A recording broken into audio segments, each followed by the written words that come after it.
So very good morning to all. Respected Shri Raju Sinha ji, DG NTIPRIT, Shri G Narendranath sir, JS NSCS, Shri SK Bhalla ji, DDG TS and PR NTIPRIT, Senior Officers of DOT, NTIPRIT, Industry and Academy. Very good morning to all and welcome to today's webinar on Public-Private Partnership for Cybersecurity.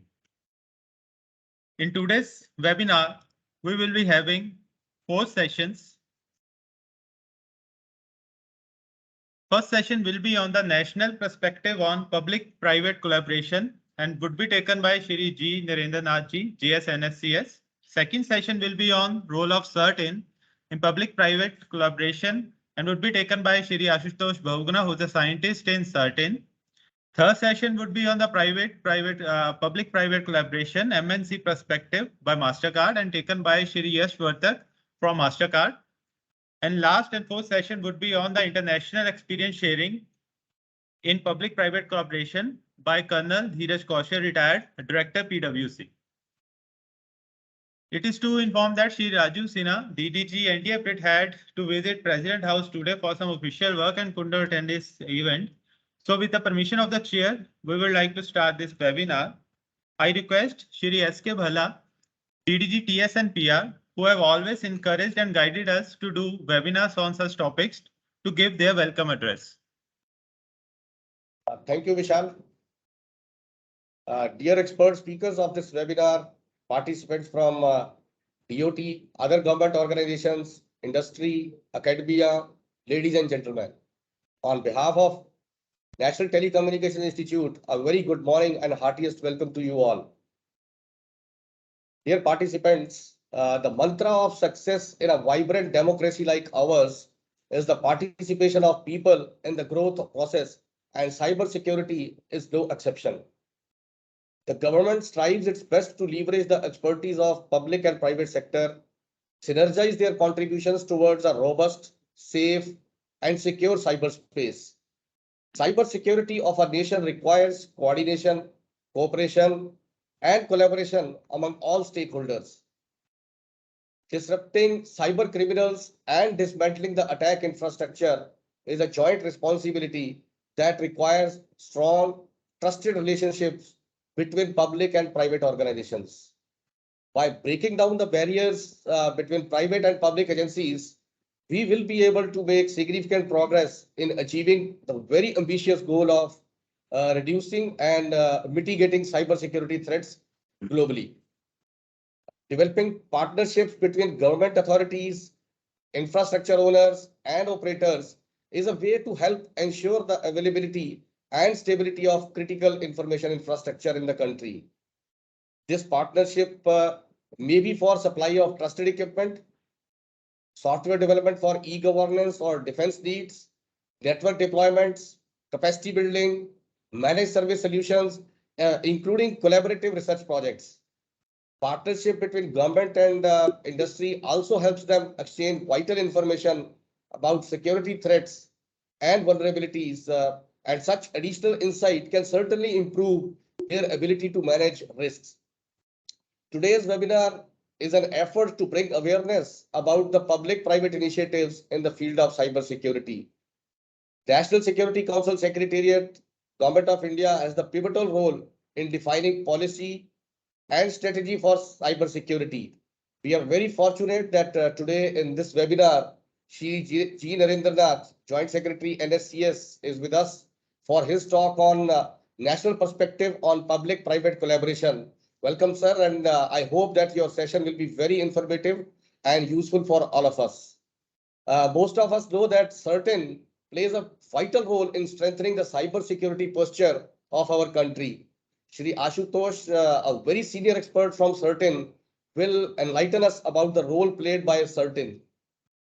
We also have expert from Mastercard, Sh Yash Vartak, joining us from Singapore. Mastercard is a leading global payments technology company that connects consumers, businesses, merchants, issuers, and government around the world. It would be beneficial for us to know how they coordinate and collaborate with the various agencies, including governments of various countries, what best practices they follow to secure their network, ensuring safe transactions of customers. PwC expert Colonel Dheeraj will be sharing international experience in public-private collaboration, which may help us know few best practices which we can follow. I'm sure that the rich experience of speakers will make us more informed about ways and means to leverage public-private expertise for strengthening cyber security of our country. Once again, I extend heartiest welcome to eminent speakers and all the participants. And lastly, on behalf of Shri Raju Sinha, DG NTIPRIT, who could not join this webinar due to an urgent meeting, declare this webinar open for deliberations and also convey his best wishes for very fruitful deliberations in this webinar. Jai Hind. Thank you. Thank you, sir, for your kind words and inaugurating this session. With this, I hand over this dais to Shri Yashwant Kumar, sir, Director TS NTIPRIT, to start these sessions. Over to you, sir. Thank you, Vishal. Very good morning to all of you. So, Bhalla sir has already mentioned that we are very fortunate that Sri G. Narendranath sir has joined us in this webinar for delivering on very important topic, that is national prospecting on public-private collaboration. So, Narendranath sir is not require any introduction, as he is one of the most famous and knowledgeable person in the domain of cyber security in our country. So, however, I am going through his profile. So, sir is working as a joint secretary in National Security Council Secretariat with responsibilities of coordination and monitoring implementation in the matter of cyber security R&D and activities by different entities of India in the government, public and private sector, and international bilateral and multilateral relations, and in various international fora. Prior to this, he was Deputy Director General in Department of Telecommunication, Government of India, with overall responsibilities for the policy formulation and implementation and matters pertaining to telecom network security of India, conferred with the award of Sanchar ceremony by the Department of Telecommunication. He has over 30 years experience in the area of network security and law enforcement assistance, network planning, installation, operation, and maintenance, training, marketing of services, and business development. He holds a master degree from Indian Institute of Technology, Delhi, in specialization in VLSI design. He will deliver on national perspective on public-private collaboration. So, just I request sir to start his presentation. Over to you, sir. Thank you, Mr. Yashwant, and thank you, Mr. Bala, also. And good morning to all the speakers who are there, and also to all the participants who are there of the webinar that we have today on public-private partnership for cybersecurity. You know, one of the things that we are all aware of is that India is among the top 3 countries that is attacked, from entities that are external to the country and from entities from within the country also. And when we talk of the attacks, it is who are the people who are getting attacked. You will find that they encompass a vast canvas of stakeholders who are affected by that. So it's the government institutions which are there, enterprises within the critical information infrastructure sector space, then individuals are affected. So you'll find that there are multiple stakeholders, and as I've said in multiple forums and various forums, the digital is that new horizontal. Like finance is a horizontal that is there in all organizations, and so digital also has become a new horizontal that is there. So whatever effect happens in the financial sector, affects most people, either it's individuals or enterprises or governments.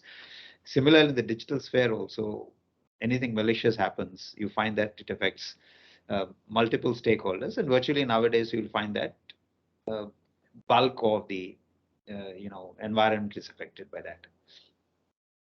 So all of us, have a stake and have all of us an interest in matters of cybersecurity. That is one. There's a need for all of us for cybersecurity. But here, each of us also could handle the matters of cybersecurity individually. But then we find that the level of skill sets that are there are not equally distributed among all. So you'll find that in the private sector, for example, there's a large amount of capability and capacity that is there, built over a period of time. And even there, you find that it is not that all sectors and all verticals of the economy, have the same level of skill sets. There's a difference of maturity that is there.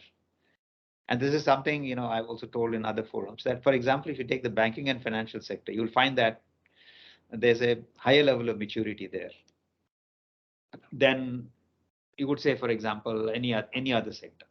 Because over a period of time, because of the type of business they do, they have built capabilities and capacity within themselves. Similar in the telecom sector, because of the type of work they do, the technology they handle, you'll find that there is a capability set, and there's been a thinking that has happened regarding how to ensure security of the infrastructure and the processes in place. You could not say the same of others. The power sector also has now started work intensively to improve the cybersecurity in that place. So you find that there's a variance in the level of maturity, in the level of expertise that is there in these sectors. So if you want to, and each of us also have a different perspective. Like if you look at the private sector, they're interested in, the business, they're interested in business continuity, they're interested in their reputation. And those are aspects that they're concerned about when they talk of cybersecurity. When you look at the governments, they look at cybersecurity from the national security perspective. And they also look, of course, from that angle also, if a big enterprise which controls a chunk of the GDP of the country, if that get affected, that has implications for both national security and the economic security and viability of the country also. So from that perspective, you will find that the governments are interested that cybersecurity is implemented and enforced. So you'll find that the perspective is also different. But all of us, feel that there is a requirement for cybersecurity. Like, for example, the government with the Digital India program, we really want that, there's a proliferation of digital technology that happens. And there's a digital first mindset when you talk of any new business that's being talked of, any new enterprise or new initiative that is taken, that how do you actually put it on a digital platform? And the designing also happens with a digital first mentality. But if this has to be sustained over a period of time, trust is something that has to be maintained. And for that, security is very important. And all the citizens who are there, they have to have trust in the systems before if they have to be onboarded and start using digital services in a big way. So this is here where we understand that it's not possible for individual verticals or individual enterprises to do everything on their own. It's important that we work together for ensuring cybersecurity. And what are those dimensions that we talk of? One of the dimensions is area of capacity building. Mr. Balla has listed out the areas where we could have cybersecurity requirements. One is in the area of awareness and capacity building. Cyber hygiene is a very important concept. Though you might not be an expert in cybersecurity because you're in digital systems and because of phishing attacks being one of the very important vectors for intrusion into systems, it's important that everybody who's using digital systems is aware of cyber hygiene. And this is an area where the private sector has a very big role to play. And with supports from government, we could have cybersecurity awareness programs that could come. The other area, and I tell this in multiple forums, is having a right person in the right place makes everything gets done. So you would have the necessary technology being brought by the person who's the right person in the right place. He identifies the necessary technology that is required. He identifies the necessary processes to be put in place, the budgets that are required. And you find things get done if you have the right person in the right place. And that's where the capacity building to have cybersecurity professionals is important. one of the deficiencies we find in the current environment is the lack of a competent CEO in the organizations. Many organizations have recognized and do have competent CISOs, but there's a bulk of organizations which do not have a competent CISO. And a CISO is a very important component of ensuring cybersecurity because he's the window into the organization. And for example, if CERT-in gives some advisory and also indicates the indicators of compromise, thus the enterprise which is receiving that have the competence to absorb that. Now here it's a role that the CISO would play in building up a team of cybersecurity professionals and institutional infrastructure there that can absorb this and then ensure the cybersecurity of the enterprise. So here we find that many organizations, gives a CISO as a additional role to a functional role, which is of the main business that they do to a CISO, which actually would not happen. So it's required that you have a competent CISO, and that's where, capacity building of CISOs is important. So having a certification framework is important. So this is one area of public-private partnership is capacity building. One thought comes to mind, around 3 decades back when we had this Y2K problem and others, and there was a requirement of cyber professionals, I'm not of security professionals. There was a traction that happened in industry. You've had NIT and Aptech and multiple organizations that came up with training programs. They created training infrastructure, their certification schemes, which are recognized by the industry, and that really took off.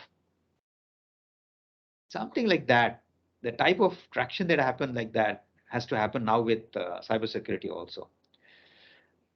Good to see in the last couple of years, we find multiple organizations that have come up, and they are in the business of doing capacity building. The one of the programs that comes to mind where the government is also actively involved is that Cyber Surakshit Bharat program that MIT, the e-governance division, has done with the industry partners for doing capacity building. The other that comes to mind is the NASSCOM Skills Forum, where they are actually building up cybersecurity professionals, where they developed a curriculum for that, and they also conduct programs for that. The other thing that comes to mind is the Cyber Shiksha program for women, that the Information Security Education Awareness Program of MIT with the Data Security Council of India and Microsoft have started, especially for the women folk, in the Cyber Shiksha program. So this is one area where it's important that we, have public-private partnerships where we understand the requirements of the skill sets that are required in the different parts of the industry. Because in cybersecurity also, there are different components to that. And then industry together with the government and the academia comes up with development of the relevant course curriculum. And there's a delivery mechanism that also is put into place. The other initiative that is where we require public-private partnerships is in terms of research and development and engineering. Here you find that there is an amount of specific requirements that the government have in terms of national security, where we find that there's a product requirement at the national scale where we want to say monitor traffic at the national scale and get insights into the traffic patterns, and then look at threats that are coming and do make predictive analysis of any threats and give advance warning to different sectors. And there are also individual products that could be developed within the Indian industry for indigenization. So it's here where we develop some requirements coming of the government, and then we look towards the government with the academy and the industry to come up with solutions where they work on the R&D work of it, and there's an engineering element in it. But that it is not sufficient, because later on, once the product is developed, that has to be sustained over a period of time. And that's where the industry comes in. So we find here that there's a very requirement for, because many of the R&D projects that have happened over a few years, we find that the R&D happens, but then afterwards the projects languishes and the academic institution or the R&D institution moves on to some other project. So the productionization of that product has not happened. So this is where another area where public-private partnership is required. Recently, I think a couple of days back, we had an event that was conducted by CDAC on co-creation. And this is a concept that's been there for quite some time, where we talk in terms of co-creation between the customer and enterprise, so that, because especially in the software projects, you find that it's a continuous development cycle that happens. It's not that product is developed and then completed. It's that there is a continuous involvement of the developing agency, and you can also talk of terms of users and customers also, who have to work together. And then because as you develop the product, the requirements also keep changing. So you have to continuously involve, and then the product development, the co-creation activity has to happen. And later on, somebody has to take on that and then productionize it and then support it. And then you have subsequently the installation, operation, and maintenance activity, which one enterprise has to take. And then the backend and R&D institution, which continues to support the product with updates and upgrades that happen. So this is another area where we could have public-private partnerships, and that is where it will be very useful for that. The other area that comes to mind is in terms of regulation and legal frameworks. And you find that, especially in the regulation and legal frameworks, multiple stakeholders get affected. So here, it's that the government cannot in isolation work out a legal framework on the regulatory framework. And this is where wide-ranging consultations have to happen. People have to bring in their own perspectives and work together to come up with a regulatory and a legal framework that is good for all of the stakeholders, and it creates a win-win situation for all the stakeholders involved. The other area is in standards development, where you find there's an amount of public-private partnership that is required. If you look at the standards development activity globally, the participation, especially from India, is not to the scale that is desired, considering the size of a country. Bigger enterprises do participate, but there's a lot of expertise that is resident in small enterprises, which do not have this financial muscle to sponsor people to go on a continuous and regular basis to these standards forums. And in standards forums, you'll find that unless you have continuous engagement by a set of people over a period of time, the engagement is not effective in the standards activity. So here, maybe, you will find that some sponsorship of, identified experts to go into standards activity is important. There, I find that both industry, academia, and government should work together for, doing that. Another area of, and especially here, governments are really interested that this happens, is in the information sharing and analysis centers. We have for the financial, and this is an area there, we've been working for some time to see that these things are established by the industry and the industry partners. For example, the IDRBT, which is there in Hyderabad, functions as the ISAC for the banking and financial sector. Similar ISACs are required to be established for all the other sectors. And this is important because whatever learning that comes about when somebody is attacked and there is a malware infestation that happens, that has to be shared across the industry in an anonymous manner and a Chatham House rules sort of fashion, so that all of them can learn from each other and bootstrap and then improve the cybersecurity posture of all the organizations that are there. So this is another area where we have information sharing analysis centers, threat exchange happening, malware repositories being created. So in this, I'll tell that there's one initiative that's happened from our office is to create a national malware repository, which is due for a global launch now. We have got more than 95 million malware samples that have gone to it. And there we expect that industry, academia, and all would be collaborating on this platform, and they would be able to submit malware samples on that. And they would also be able to access the malware's NMR for doing their own research activities in that and come up with mitigation solutions for all of that. Then, and especially this, when I talk of ISACs, when I talk of this threat exchanges, NMRs, and all of that, it's all boils down to having a resilience for the infrastructure. And that's where cooperation of all the entities, the public-private partnership is required, because we all know that there is going to be a cybersecurity infestation that will happen at any particular point of time, even if you've not had it today. And we should work towards building resilient cybersecurity infrastructure. And for that, it is important that we, whatever expertise that we have and whatever different perspectives that we have on the cybersecurity architecture of the country and the type of activities that are happening, we share amongst ourselves and then to build the resilient infrastructure in the country. And another area of, where cooperation that we look at is the cybercrime part of it, where, a lot of our citizens are getting affected. We have the I4C that has come up. But when you look at attribution and taking down and all, because of the large scale infrastructure that's been created with the private sector in terms of probes, the deployment of firewalls that is there, they have a lot of insights into the activities that happen.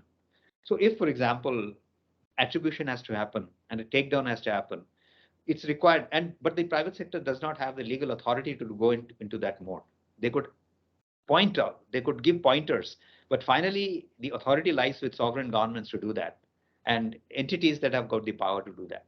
And this is where, where there's cooperation is required. And it's across borders that cooperation is required between private enterprise, governments, and in one example of this is this digital crimes unit of Microsoft that is there, where they bring insights into the type of activities that are happening in the cyberspace and then assist national governments and law enforcement authorities to take down these entities which are involving in cybercrime. So these are multiple areas where it could happen.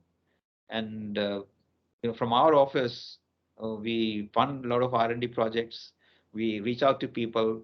We involve in consultation activity. And one example is that National Cybersecurity Strategy document that is in the works in the final stages. We have had wide-ranging consultations on aspects of cybersecurity, where we try to involve all the stakeholders. And it's a true document where it's a public-private partnership type, sort of a document that brings a holistic, all-of-nation approach to addressing the cybersecurity issues of the country. So with these words, I again thank the NTIPRIT and Mr. Raju Sinha and his team for giving me this opportunity to interact with the participants here. Thank you. Thank you, sir. Yeah. Thank Vishal, you, sir. please start. Yes, sir. Yes, sir. Thanks. Thanks, Shri G. Narendranath, sir. You have emphasized on various requirements of our country if we want to develop the overall infrastructure of security in our country, like a role of industry, role of government, the environment required for the product development, role of academia, and focus on standard development in a country. It's a quite good talk, and I hope the people listening to must have gained a lot in this for focus area points. And I hope in the coming years we become such a leader in this particular aspect and deal with cybersecurity framework in a good way. Thanks a lot, sir, for your valuable time of coming over there. With high gratitude, I thank you that you took your time and share your talk with us. Thanks a lot from Team NTIPRIT, sir. Thank you. Thank you. Thanks a lot, sir. Now I request Shri Yashwant Kumar, sir, to kindly proceed with the next session of the day of Shri Ashutosh Bahuguna ji. Thank you, Vishal. Next session is role of CERT-in in public-private collaboration. This session will be delivered by Shri Ashutosh Bahuguna, scientist at Indian Computer Emergency Response Team, that is CERT-in, at that is a national nodal agency of Government of India to counter cyber threat. Ashutosh, having experience of 16 years in the field of cyber security, his area of work is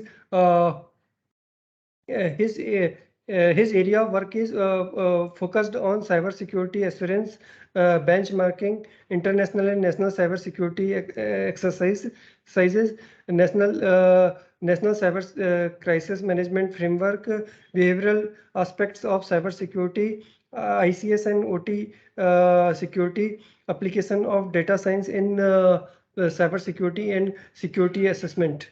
He leads the team of cyber security assurance in CERT-in. He is acknowledged speaker and trainer in cybersecurity domain, both at domestic and international venue. He authored several framework papers and articles and invited speaker at domestic and international platform.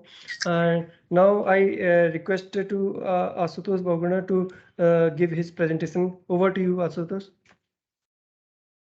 Thank you, sir. So just let me share my few pointers here. Able to see my presentation screen? Yeah, now it is visible. Okay, thank you. Yes, it's visible. Okay. It would be better if you put, okay, it is in full screen mode. Yes, please sir. go ahead. It's visible in full screen. You may Thank start, you. sir. Okay, thank you. On this, thank you for inviting CERT-in for this to interact with the participant. And before going into the type of the activities that what the channels and what kind of the platforms we have to, to engage with the sectors, industries, and to academia, and what are the ways how we can work together to ensure the secure cyberspace. What are our initiatives where you can get in touch with us and get benefit from them, and also share your the information, and that will help us to work better to direct our resources or do the policy intervention in the right places. So before going into that, from the experience of working at with the different stakeholders at both domestic and international forums,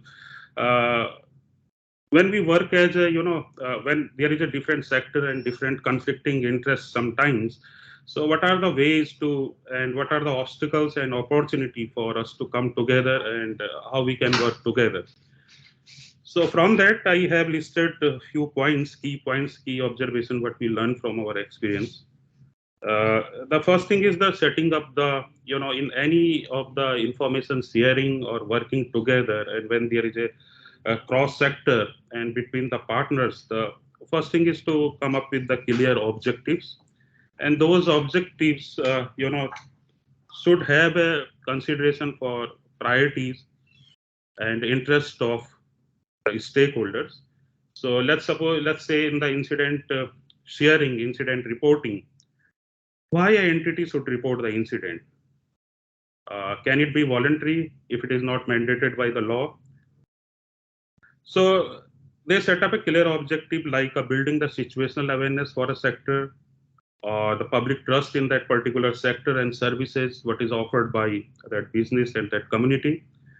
And joint response and technical assistance, what is provided by National CERT and other agencies to the when there is any incident. So we help and assist them in the resolution of that incident.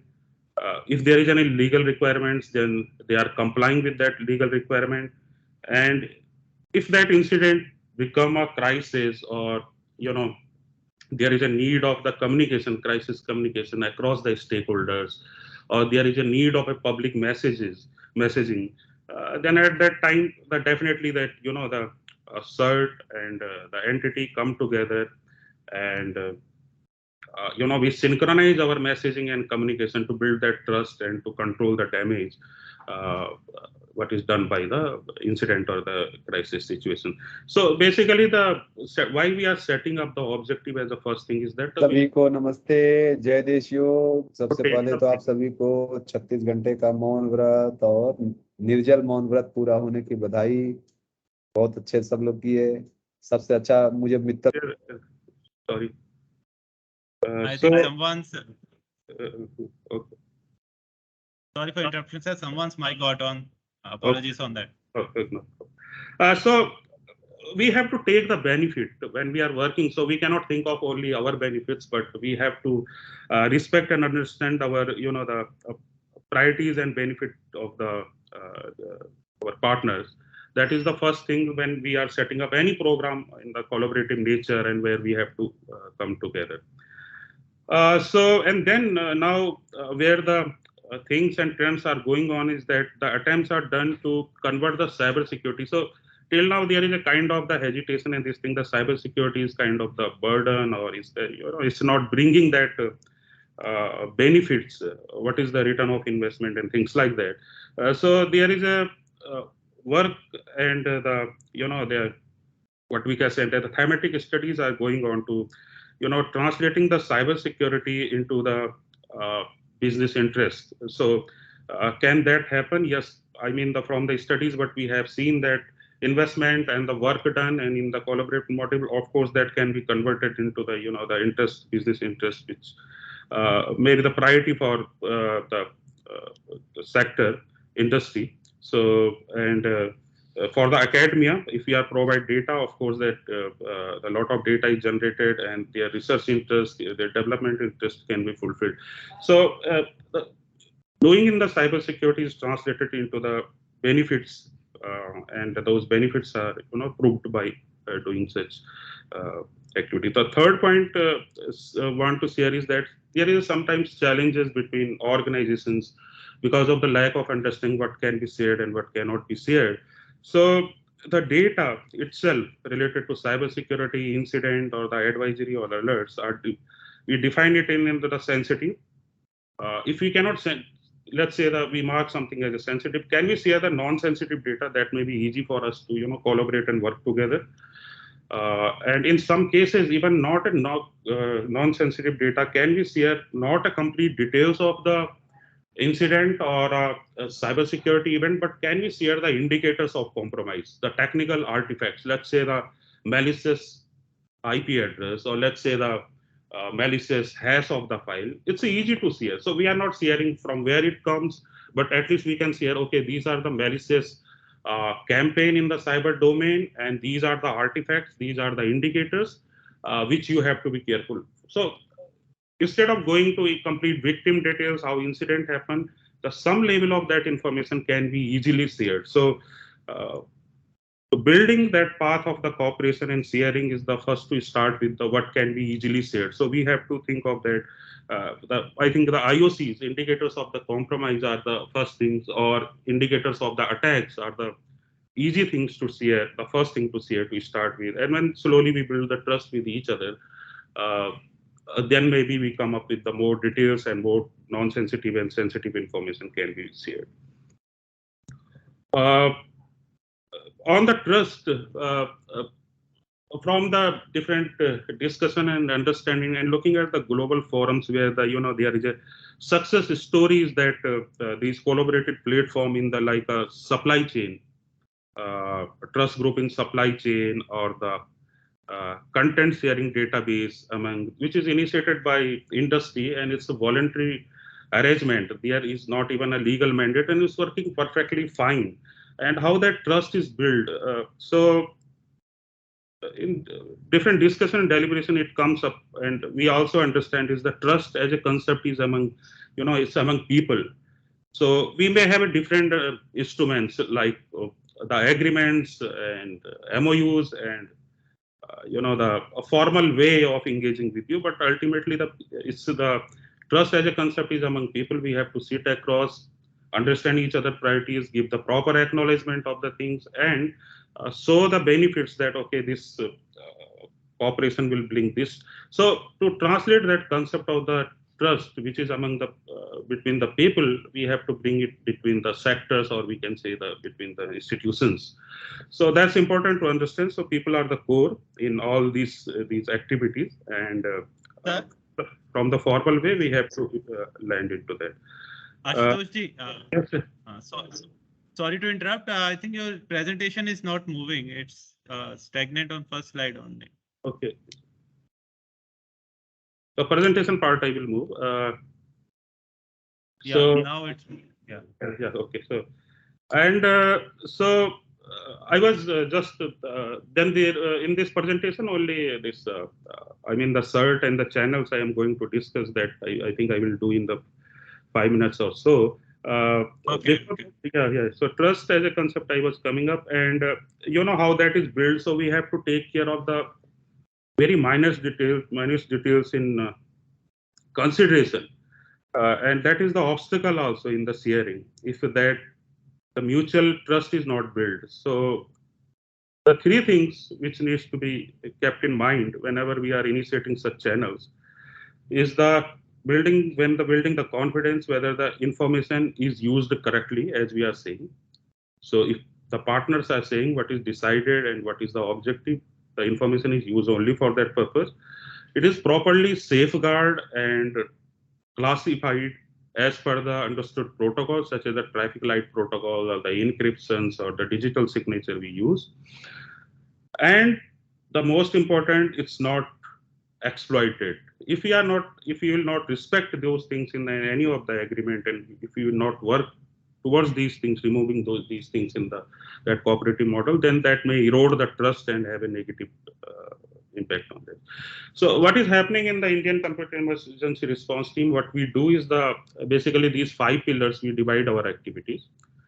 There is a reactive, that means there is a 24/7 round the year incident help desk. So incidents are reported and we react and provide the response. There are proactive services, like we provide the cyber threat intelligence, indicators of compromise. So to build you can build the awareness from that point of view. So, and these are the two-way channels. There is a two-way sharing. That means we also getting from the industry, academia, the threat intel, what is happening. We also, when the entities are reporting incident to us, that is building up the situational awareness, and that we are disseminating to the sectors, to entities, that okay, these are the threats prevalent to us, and you have to take care and do the proper patching and put up the controls in place. In monitoring also, we have a Cyber Swachhta Kendra and a National Cyber Coordination Center. Basically, the objective is to monitor and look for the early detections or any infection in the infrastructure and network. And of course, this is also based on the collaborative model, the Department of Telecommunications, in ISPs, and the regulators, critical sector organization. They are coming up, and the data is provided for the that detection and analysis purpose. Cybersecurity assurance activities, that we are conducting exercises and the assessment and audit, maintaining the quality audit. How we are doing that, I will discuss. And of course, the international cooperation is also better. At a domestic level, of course, we have to work together, but the international cooperation is very, very crucial to get engaged and take lead in the different international forums, such as the AP CERT, Forum for Incident Response Teams, Incident Response and Security Teams, Quad, International Counter-Ransom Resilience Initiative. So there we are working with different nation partners, different industry stakeholders to work together to the control and reduce our weakness and vulnerability. So what the trend we are observing and where we are pushing the thing is that we divide this into the reactive oriented cooperation and prevention oriented cooperation. Reactive cooperation is, let's say there is an incident and crisis. Of course, the people cooperate at that time, and we have to work together because of the legal mandate and things like that also. So agencies jump and they put up those legal instruments in place. But where we want to push the thing is in the proactive channels, where we can, when there is no incident, how we are maintaining our collective situational awareness, how we are sharing the incident, and how we are working on vulnerabilities and maintaining this threat intelligence database. So these things comes into the prevention oriented. So by request to of all of you, of course, we have a framework for the crisis response, where there is a mechanism and the way and channel that how we will cooperate with each other when there is an incident and crisis. But the thing is that, can we move that to more towards the prevention side of the cooperation, where there is a proactive monitoring and assurance services. We are mandated, we have the legal mandate under IT Act Section 70B, but only in very few cases those legal instrument needs to be used, because in CERT, the people come for trust. They understand that they will get the technical assistance in case of the cybersecurity assistance. They will get assistance in if there is a cross-border issues and there is an international dimension and vector, they can solve it through the CERT.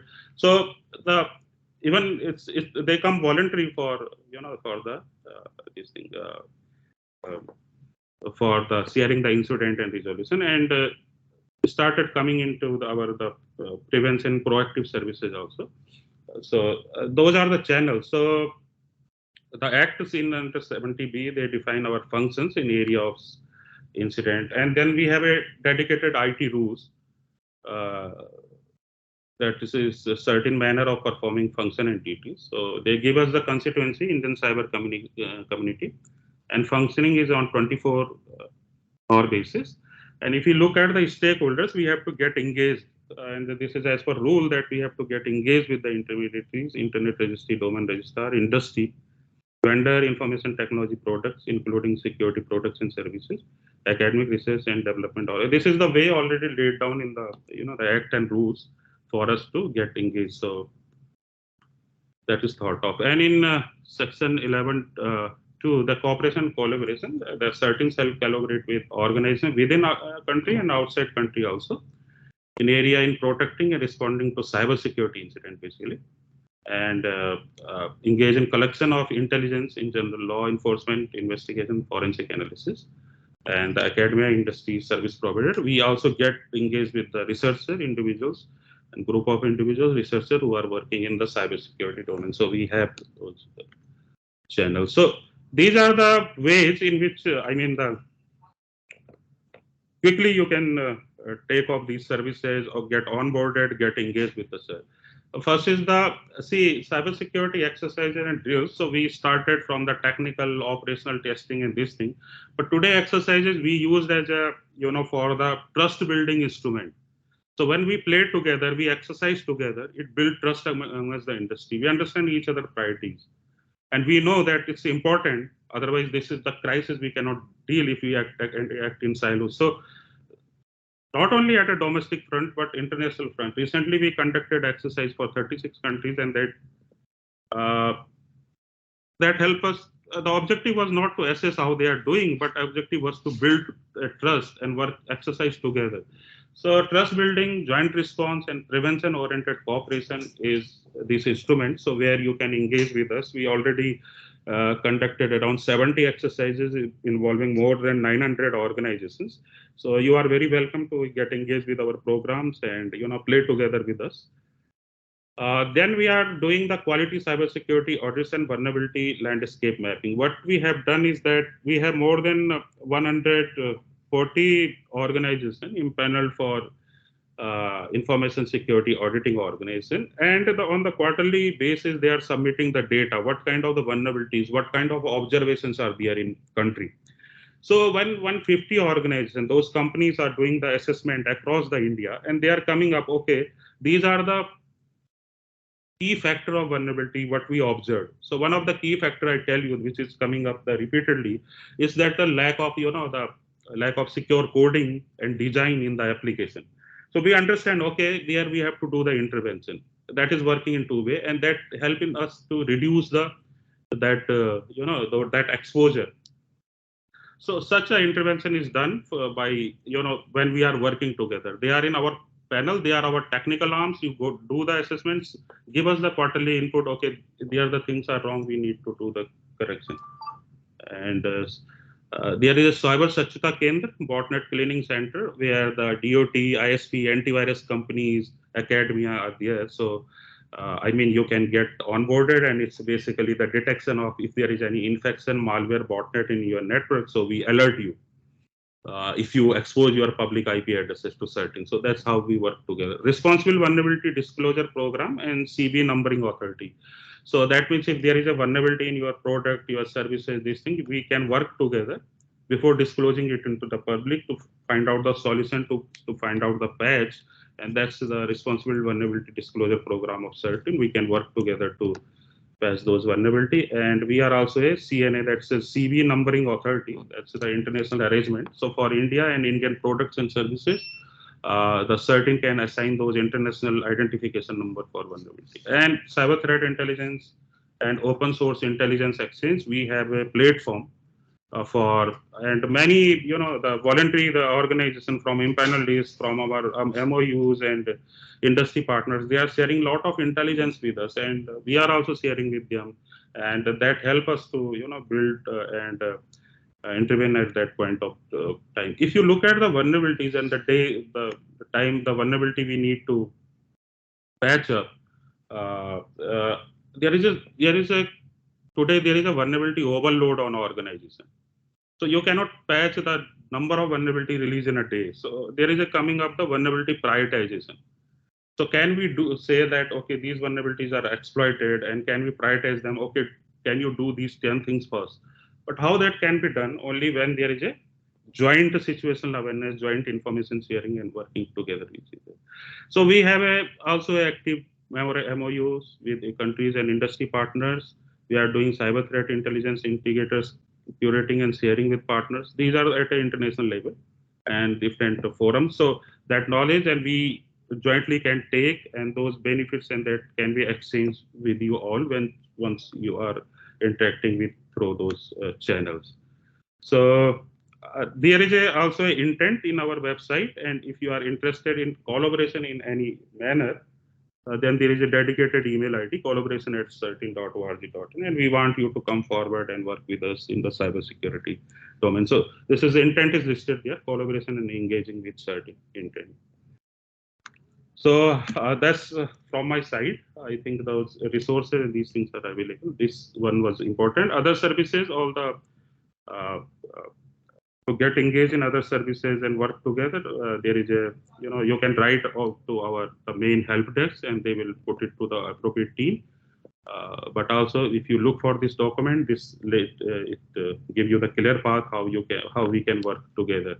So I hope that with that I am able to share some of the channels and way to get interact with us. And if there is any question, anything that you can mail us or send your comments. Thank you very much. Thank you, Thanks a lot, Ashutosh. sir. Sir, your session was quite insightful and informative. As we know, the CERT-in needs no introduction in our country. They plays a nodal role in tackling the cyber threats. And very well, you mentioned all the proactive and reactive steps that need to be taken and how the monitoring take place in CERT-in. And the good point was that how the cooperation needs to be happen across the ministries, ISP, industry, so that the overall threat of a country can be tackled in a good way. It was a quite brilliant session, and I hope audience must have gained a lot from this session. I wholeheartedly from NTIPRIT thanks you for taking out time from your schedule and sharing your insights with us. Thanks a lot, sir. Now I request Shri Yashwant Kumar sir to kindly introduce the speaker for the next session, sir. Over to you, sir. Thank you, Vishal. Next topic is public-private collaboration, MNC perspective. This session will be delivered by Sh Yash Vartak from Mastercard.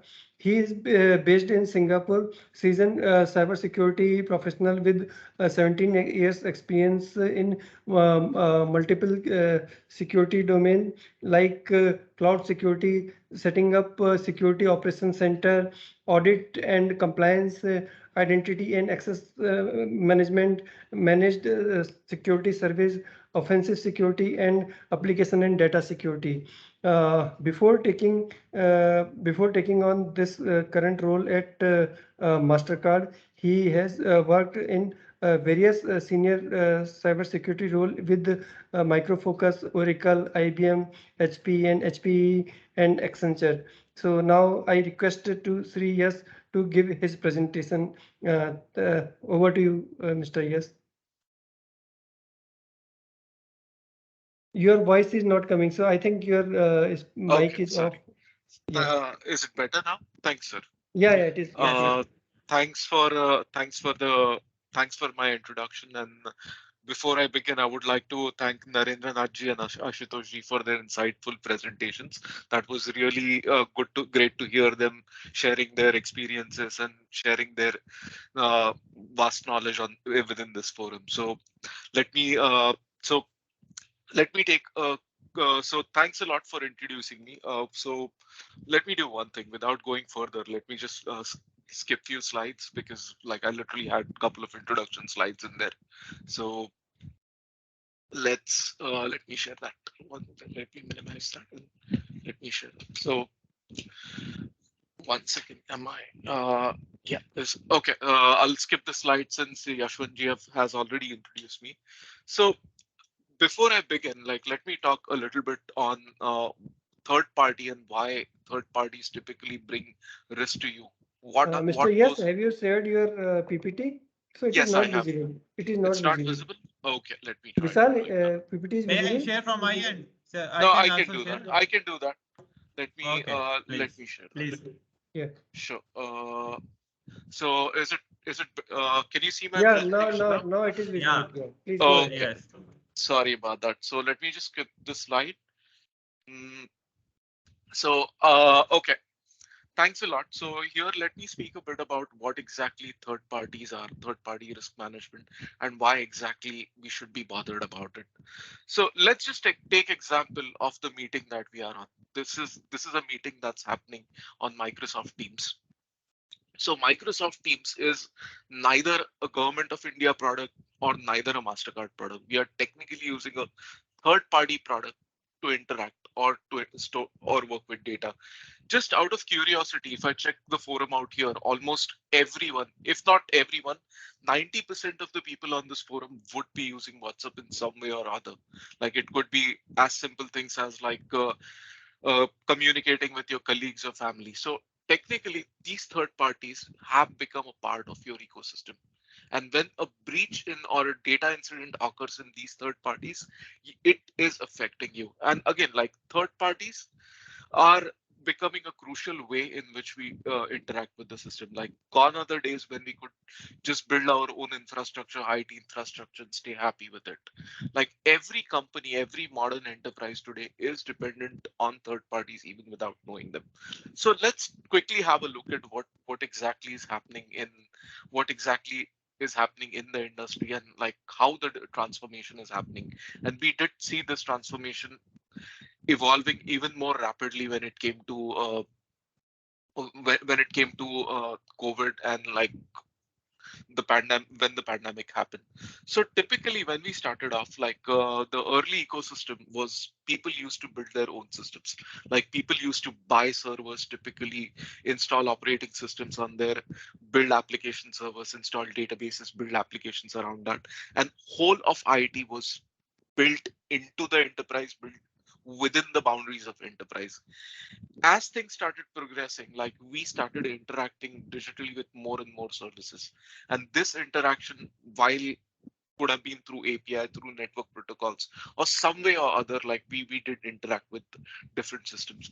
And take a few steps further, like, our systems have eventually started moving from on-prem to a cloud, and in a cloud that we do not have a control on. Like, for example, the WhatsApp that we use, or the Teams that we are using right now. I mean, we are using the application, we are sharing a lot of critical data with each other using these applications. But do we control these applications? No. All we do is buy a subscription of these applications and typically use them. So that's what exactly is happening. And we have to protect something where we don't have a control on. And that's the uh, exact dilemma or the problem that our industry is facing today. And no one is immune to this dilemma. Neither the governments are, neither large MNCs like ourselves are. Like, everyone involved in this ecosystem is being exposed to this dilemma.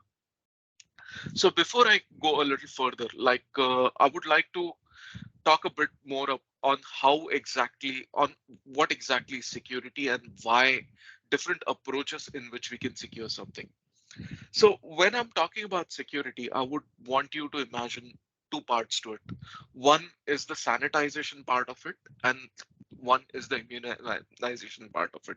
So for example, any task that I do to secure a system would fall into one of the two buckets. Either I'm sanitizing something, or I'm building immunity into something. So, classic example, when I'm trying to sanitize something, imagine an airplane approach. Like, before you get on board an airplane, typically you would go through series of security checks, make sure that everything that goes into the airplane typically is like check through metal detectors, check through like security guards or like the security services that's on airport, and only the things that are determined safe enough to be brought on plane get into the plane. So that's the sanitization part. I mean, typically what we do is we focus a lot on the sanitization part and translate that into the IT systems. Like that's what is happening. People would build firewalls. People would make sure that every attachment that gets into their company is scanned through an antivirus system, and a lot of focus is given on the sanitization. The other thing is immunization. Like attacks will continue to happen. Attacks would continue to happen. It's building your immunity to those attacks. So that's exactly what we did when the pandemic hit. So when we started off, like typically when the pandemic just came over and we didn't have these vaccinations, we would typically start with social distancing, using sanitizers, using face masks. We made sure that our environment was kept clean enough, sanitized enough to keep us away from the infection. But again, sanitization as an approach is a very expensive way of doing things and a very cumbersome way of doing things. So again, like we all have gone through that and we all know how difficult it is to live with sanitizers, face masks, social distancing, and how disruptive it was to our environment. But that's when the immunization comes into the play. Like now, COVID is still existent. COVID has not gone away. But we came up and invented vaccination. So even today, people are getting COVID, but again, the infection that they are getting is very mild, or mild to an extent that is easily manageable, and we don't no longer need face mask or sanitization protocols that we used to have around. I mean, IT is no different. IT, while we design our systems at Mastercard, our objective is to have built systems that have built-in immunity into it. So building this immunity is going to be critical. You can keep doing this sanitization activity and you will be running like an endless, you will be running into an endless cycle like a hamster on a wheel. So the earlier you break this cycle, start building towards immunity, the better off you are.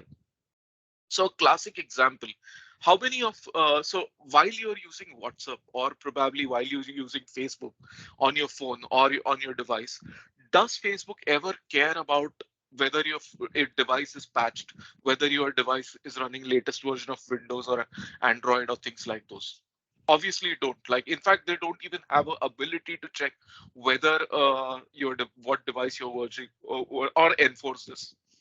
And that's exactly the thing. Or today, if we are using Teams, like, does Microsoft care that the laptop that I'm using for Teams is patched, or is it safe enough, or is it like, does it have the latest version of antivirus? No, I mean, Microsoft doesn't care about it. Why? Because Microsoft has built that kind of immunity in their application. So the key thing to achieve a cyber resilience here is building that immunity into your application. So again, like, sanitization or building those firewalls or add-on controls onto your applications, it's good to get started, but eventually you will have to come to a point where you build immunity in those applications. So that's one strategy of defending it. And broadly, you have to switch from sanitization to immunization. And if you don't do that in time, eventually it's already like, you will never be able to catch up with the world, and like you'll never be able to defend your enterprise to a certain extent, to the best possible extent. So that's one approach of doing it. The other strategy, typically, while defending your systems or defending a country or defending any yourself from a cyber attack, is taking that attack or neutralizing that attack vector even before it reaches your shore. So let's imagine, like, if you could eliminate terrorists entering your country even before they could step on your borders, like that's exactly the strategy our defense is using, and we have to literally emulate that within our IT systems too. We have to eliminate the intruders, or we have to make sure intruders don't even get near our systems. And how we do that? I mean, we would typically make sure that we would start to defend in a forward manner. Like, I'm not defending the system that I'm working on. I would go one step forward and defend the network that's coming to me. Not only that, I take one step further. I would defend the country at the layer that every traffic that's flowing into my country is a clean traffic. So that's the strategy we as a country have to adopt. And not only country, like overall, like, and once lot of these, as we said, as Ashutosh ji mentioned, like a lot of this is public and private partnership. So everyone starts doing their part, the world will be a much safer place from a cyber point of view. So everyone has a part to play. And again, keep one thing in mind, that we have to take this defense out of our, we don't have to fight this battle on our using our resources. We have to take this battle into the enemy territory. That's like hackers would have to be paying for it, not us. So that's something that we have to change. Like, so that's another strategy that typically enterprises use, that make sure that anything that comes to them, it comes from a clean pipe. So again, and why having these strategies or immunization or like making sure your systems are built secure is important. First of all, again, the shortage of cybersecurity talent is going to be there. I mean, cybersecurity talent shortage, it's not India. In fact, India has one of the largest pool of cybersecurity professionals in the world, but yet India itself is facing cybersecurity talent. I mean, likewise, every country on this planet is facing it.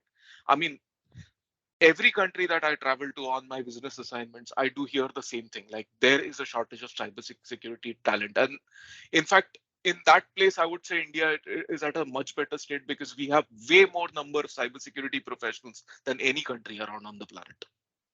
So that's something that, again, we have to take forward. So what MasterCard typically does when it comes to defending the third party, so typically we would evaluate anyone who does business with us. So basically it's called third party risk management. Even before you start working with us, we would evaluate your cybersecurity posture. And how do we do that is typically, first what we would do, we would look at you from an external point of view. For example, we would evaluate your digital presence based on based on what you've hosted, what servers you're running, what how secure are they built. So typically what we would do is we would put a digital footprint around you and put a score next to you. So how we do that, let me quickly, and typical the methodology of doing it is discover. Like, what we would typically do is discover your company's presence on the internet. Based on that, put a context to it. How much of this is going to be risky for me, and then act on it. So just to make this topic a little more simpler or easier to understand, let me give you a simple example. So let's imagine you're using, all your enterprise is using Lenovo laptops or Dell laptops. You can pick any laptops running one of the standard industry standard antivirus solutions, like or endpoint security solutions. It could be Trend Micro, it could be McAfee or something like that. So the moment there is an alert on your system, I mean, for example, there is a malware infection. A malware infection from your CEO on your CEO's laptop and on your headless laptop, or even at your security cabin laptop, is going to appear exactly same, like a malware detected, computer name, and the type of malware that's detected. And malware, as in those of you who are familiar defending, who are familiar in a virus breakout or something in your company, it doesn't happen typically with one laptop. Typically, what's going to happen is this malware is going to infect several computers in your rooms, in your enterprise. So assume you have 10,000 computers running within your network, or say even 1,000 computers, out of which 50 get affected by malware. So and you just have two people to remediate it. So that's where prioritization comes into picture. So you should have ability within your systems to prioritize a cybersecurity incident. So you should be able to put together that, hey, the same virus infection on my CEO's laptop is going to be way more dangerous for me than like the help desk laptop. And only based on my 17, 18 years experience building SOCs and running SOCs, what I can tell, only the companies that have the ability to prioritize their risk and put a context to it have the best chance of defending their systems. And once you prioritize the risk, you typically act on it. So couple of things what I would like to take, how this works. Basically, you start, you defend your own enterprise for sure. That's given, that's taken, that's definitely granted. What you take is you not only defend yourself, you'd also start working to defend your neighbors. So you start, together, together you start to look around neighbors as who are exactly your IT neighbors. Typically people that we interchange data with, typically that we digitally connect with. So typically a risk to me comes from the network that I'm connected to. This is the people that I interact with on the internet. So take the defense to the next level. So what we typically do is before we typically work on any organization. So typically we would take their primary domain. Based on that, what we would do, we would deep mine whois and all the domain registration databases, build based on that, we would run DNS queries and various other crawling mechanisms over the internet. Once all this information is found, we would typically put all this information and put it into a data warehouse, or you can call it a data lake or something similar to that. Once that is done, what we would typically do is we would apply hundreds of signatures, hundreds of probably thousands of signatures that we typically the researchers at our end produce. And on top of that, we would triage it with every known threat intel feed on the planet, plus few other things. And again, like we would update our threat intel information by minutes. Like our threat intel information typically gets updated by minutes, or probably. So typically millions of these records typically get updated by daily. So just like imagine in like the 86,000 seconds roughly, like we would update more than millions of records. Like in a day, we would update millions of records. So imagine the extent of data that we would collate and collate on it. And again, like this, again, what we would do based on the information that we picked up in steps 1, 2, and 3, we would grade the companies that we interact with, or partners, or anyone that we interact with, based on like 40 based on 9 security domains across 40 different criterias, and come up with a ratings report. And the ratings report, and our ambition is to have more than 100 million partners within our rating system by end of this year. And again, like we typically would use this rating to determine the risk that comes from you. So to know more about this platform, and again, so please have a look at this QR code. I mean, feel free to scan this QR code and get a rating on your company, or like how your company looks from an external point of view. So at this point, I mean, that's all I had to share with you, but I definitely would like to interact. And if there are any question and answers, I would definitely love to take those now. Thanks, yes, for excellent presentation. Thanks, Yashwanji. Thanks, Mr. Yash. We are highly thankful to you for taking out time for this. I know there's a time gap between Singapore and India, and you obliged us by joining this session at this point of time. And quite rightly, you emphasize on the ecosystem being evolved in the recent times of last 2 years. Also, we have seen the challenges that we faced in COVID, and the things have changed a lot. The way the companies used to work and the way the companies are working these days are totally different scenarios, and the kind of challenges that people are facing are totally different. And your talk was quite insightful on these prospects. And I thanks again to you for sharing your beautiful session with us. Thanks a lot. Thanks, Vishalji. It was absolutely a privilege to interact with all the honorable participants here, and I mean, more than obliged to you for having me on this forum. Thank you. Thank you. Before going forward, I have a request for all the participants. In a chat box, I have shared a feedback form. You are kindly requested to take out 1 or 2 minutes and fill the feedback form for this webinar. Proceeding further, now I request Shri Yashwant Kumar sir to kindly introduce the next speaker. Let me share the profile. Wait a minute, sir.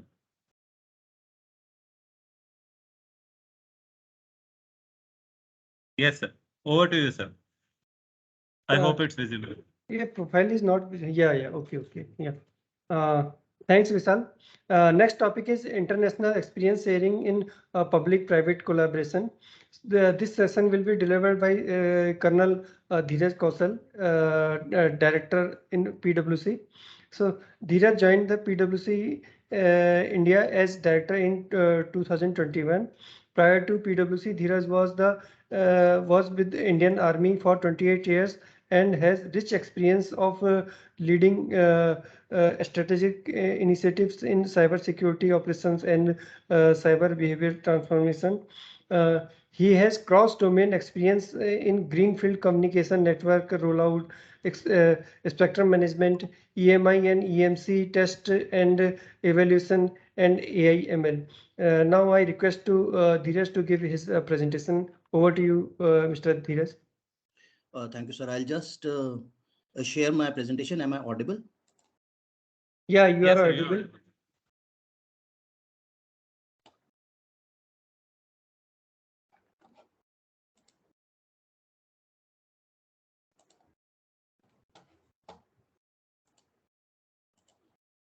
विशाल अपना presentation हटा लो उससे. Yes, sir, yes.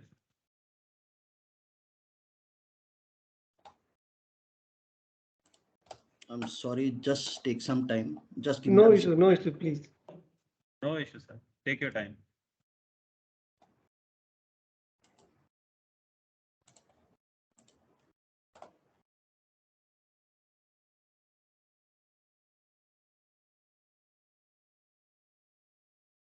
It's visible, sir. Is visible? Okay. Yes, sir. Yes, sir.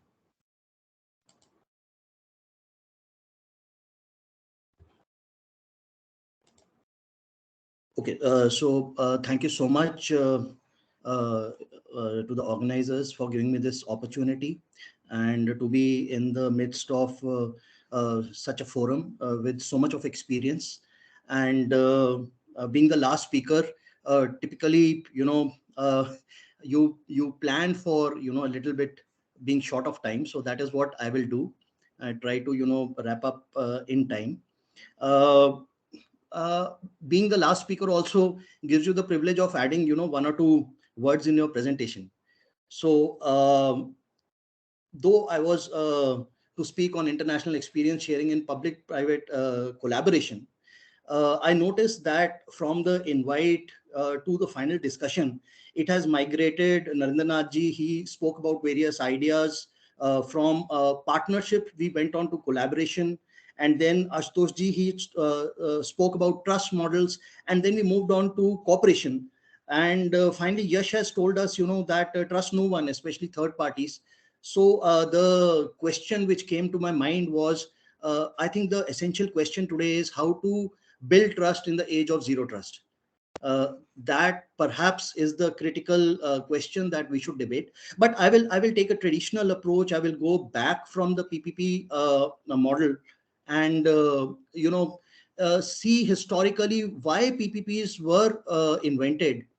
Then try to argue that see, the PPP dimensions, traditional dimensions of PPP might not really be applicable, but there are new dimensions which we can explore, right? In collaboration, cooperation, or whatever we would want to speak, right? I would then give you a small case study. Like all case studies generally are not generalizable statistically, but still it will give you a good insight. It's a slightly dated case study, but the threat actor is very much alive, right? So this is the overall conduct of the presentation. PPPs traditionally were focused on to offset large investment risks, right? If you see, I hope my screen is visible with the triangles and the rectangles. So in case you go on the first figure, you had non-PPP models of investment in large risky projects, and then you had the PPP models. In case of non-PPP models, the argument was that, invariably the public authority gives a contract. That contract is fixed, and it is for the capex part of whatever infrastructure you are trying to build. Typically, there are delays in implementation of the project which lead to cost overruns, and obviously over a period of the infrastructure surviving, the budgeted OPEX also creeps up. So overall, the cost to the government or the overall project cost is huge. There is huge delay, which kind of erodes public trust in a public authority, that you cannot deliver projects which are complex and risky, and of course high value.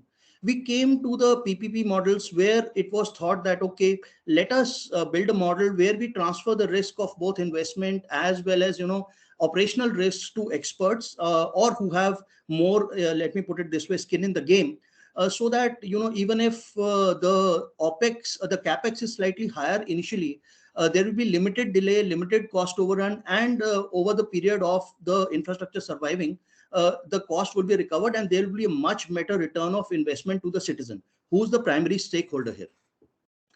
So you had traditional models why PPPs were considered better, and you had some learnings that why PPPs fail.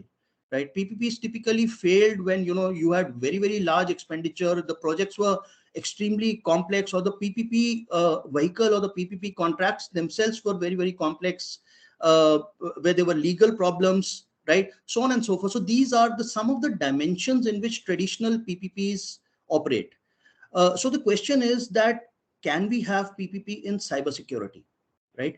So let us see what is the PPP landscape today in India. So PPP is typically, being steered by the Public-Private Partnership Appraisal Committee of the Department of Economic Affairs. And this list, which I downloaded on 26th of September, it shows that almost all the PPP projects are, if you see the bottom, they are large projects and infrastructure projects like Ministry of Shipping, Ministry of Road Transport and Highways. If you take the case of Department of Telecoms, there's only one infrastructure related project, and obviously there are none as far as cybersecurity is concerned. As far as the DOT project is concerned, it is the very, very prestigious BharatNet project. And here the PPP model is apt because you see the complexity which arose because of changing population dynamics of India was already factored in February of 2021 as a change to the project scope, right? So PPP will survive in this in this kind of an environment. But of course, there are no cybersecurity PPPs which are listed here. And obviously, somebody could correct me if my information is dated. So can we have cybersecurity PPP, right? Is it viable? Can that trust between two partners, two collaborators, two cooperators be built so that we can have something like a PPP in cybersecurity? That is the moot question. So what is the state of cybersecurity today? And in fact, I've been in this field for almost 2 or 3 decades. Thus, the dynamic state remains the same. The attack complexity always increases. It has been increasing, right? We had the small ping of death, way back in the 1990s, and now you have complex ransomware attacks. You've got supply chain infections. You've got commercial espionage, which is, a leading vector. A large amount of privacy and data localization concerns have cropped in, and which is changing the entire contour of the threat landscape. Moreover, the technology itself is changing. Things like, AI/ML, Internet of Things, blockchain, crypto, Web 3.0, advanced biometrics, right? Things of this nature are changing the very nature of the technological landscape, and the threats which will come in the next 2 to 3 years, which should actually be handled by complex PPP projects, will be defined by attacks on these technologies, for which currently we typically do not have very, very mature answers. As far as on the response side, it stays the same. Response is always reactive. It is typically never proactive, right? So the response typically stays one step behind the attackers. So the questions related to partnerships is, should a public authority or a government abdicate its responsibility for security? That is one of the critical questions which must be answered before we move forward, because traditionally security has been seen as the public authorities responsibility. It is one of the most important pillars on which the definition of the state itself survives, right? So cybersecurity now becoming a very, very important part of the overall security umbrella. Will the state or a public authority, when it kind of outsources cybersecurity, be seen to be abdicating its responsibility? That is one of the questions which is a difficult question to answer. Obviously, trust has been spoken about. If let us say that there are areas where cooperation and collaboration can exist, what are those areas? That is an important question which we must discuss. Is it going to be a partnership, a collaboration, or is it going to be a buyer-seller relationship, right? Typically, public authorities, in whatever way, at the end of the day, most of the contracts are buyer-seller relationships, right? So how do we morph the landscape there so that it is no longer such a black and white buyer-seller relationship? And of course, if in case we have to go in for PPP model, do traditional things apply? Like, are these projects going to be high cost, high risk? Is the project complexity going to be very, very large that it cannot be handled by normal contracts? Who has expertise? Some people argue that government does not have expertise. I, being an part of the government, I would argue no. The expertise and experience both are available with all the players here. So gone are the days where expertise and experience was only in the non-public domain. And last, so these are the questions which would define and decide what are going to be the dimensions on which such partnerships are going to move forward. With that as the backdrop, let us see a small case study, how this was a small case study. Actually, it is not small, but still it's a very important case study for public-private collaboration, right, which happened. So the collaboration which happened was in the form of Operation Cloud Hopper. You can, as we are discussing this, you can Google it. Some of the links are on the screen. Operation Cloud Hopper was cracked by a team of PwC UK, BAE Systems, and the UK's National Cybersecurity Center, right? So it was a public-private collaboration which ultimately led to Operation Cloud Hopper being cracked, and the threat actor, right till indictment of the threat actors by the United States. It's a very famous case, those of you who know. But for those who are, slightly less informed about the internal dynamics, I will just take a couple of, 5-10 minutes to go over this particular case study. So APT10 is a now very famous threat actor. They were called as Red Apollo, CVNX, Stone Panda, so on and so forth.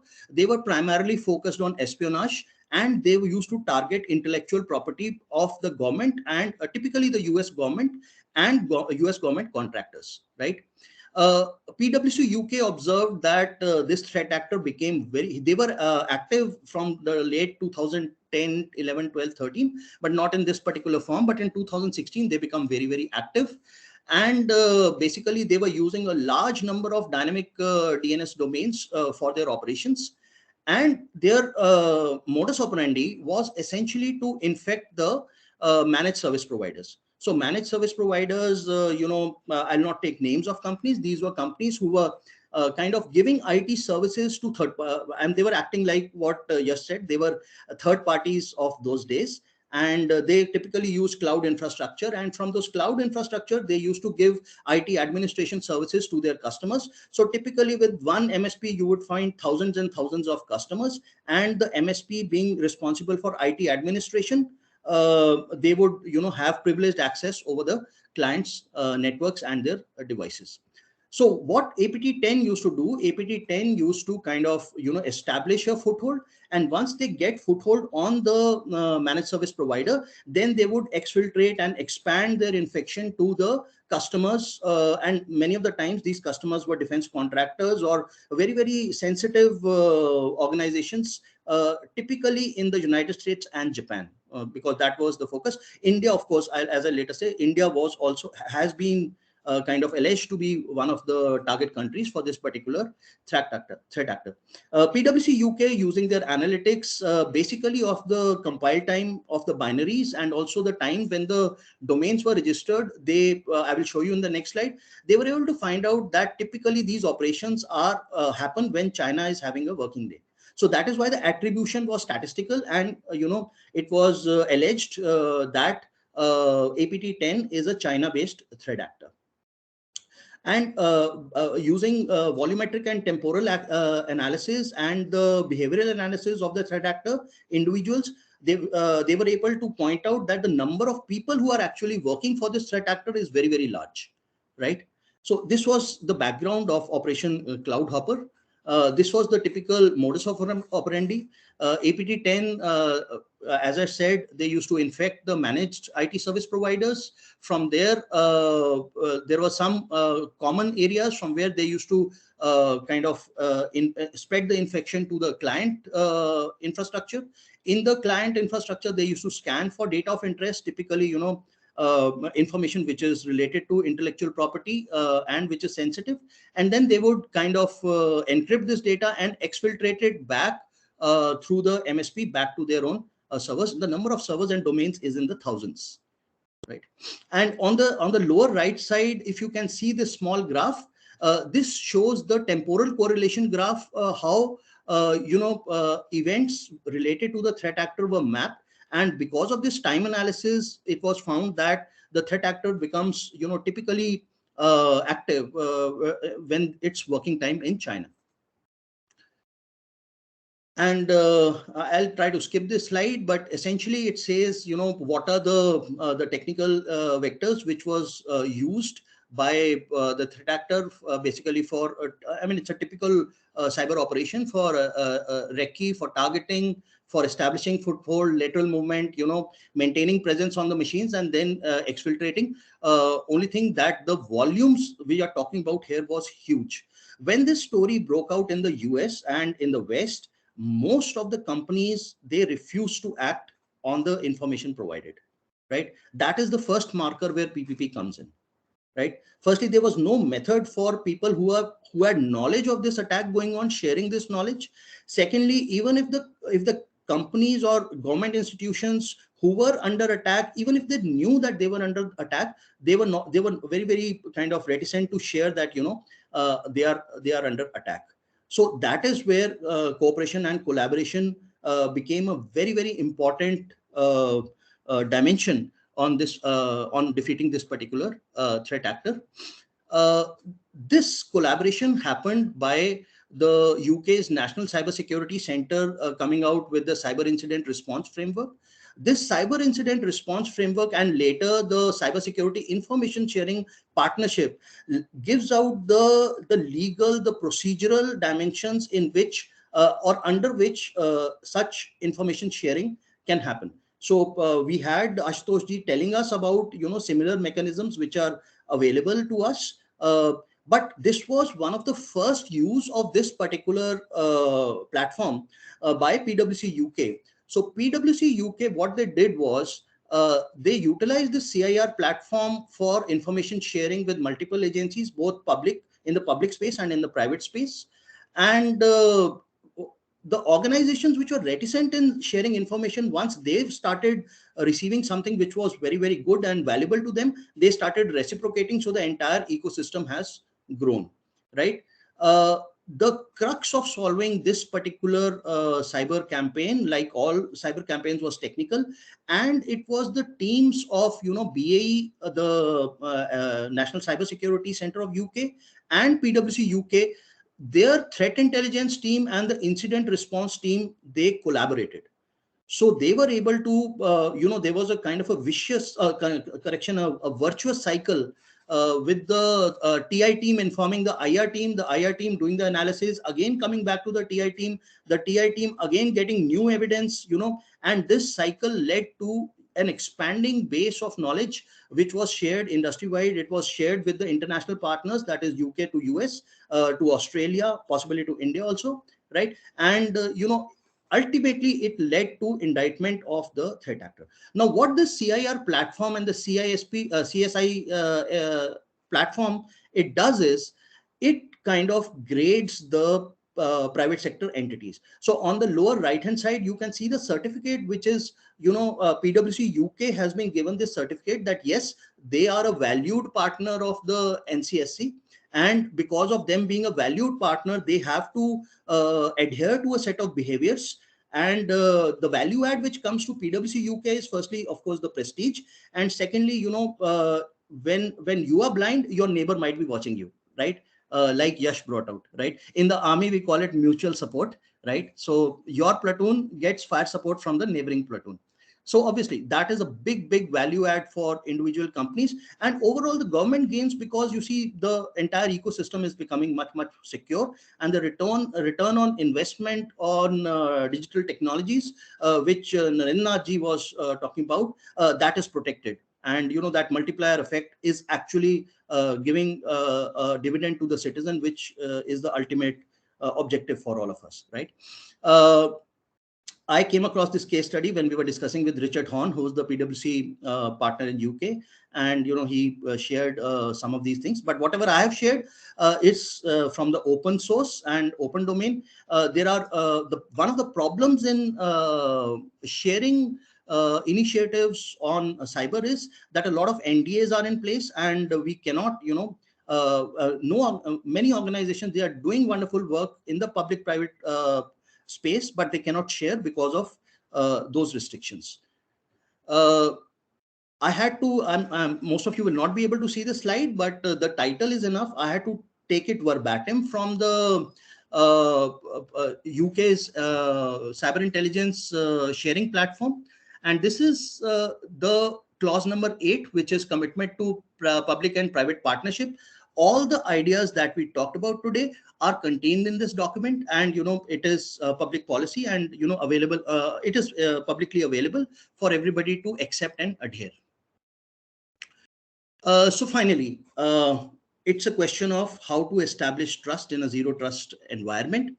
Trust has to be established between the public authority and private enterprises, not only between these two, but other stakeholders like citizens, academy, and industry. So we have to find out, we have to move away from the old PPP definition that, okay, it is only about financial investment or long-term risk or complexity, and we have to find out motivators for all parties so that they can come across on a common table. Some of the motivators which I feel are important for the government or the public authority, they feel that they are not alone. There are many people who are walking the same path with them, so they have a sense of support.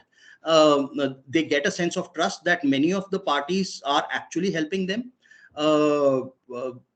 The government gets international prestige because as economies grow and as India is on a growth path, international sentiment about the country is extremely important.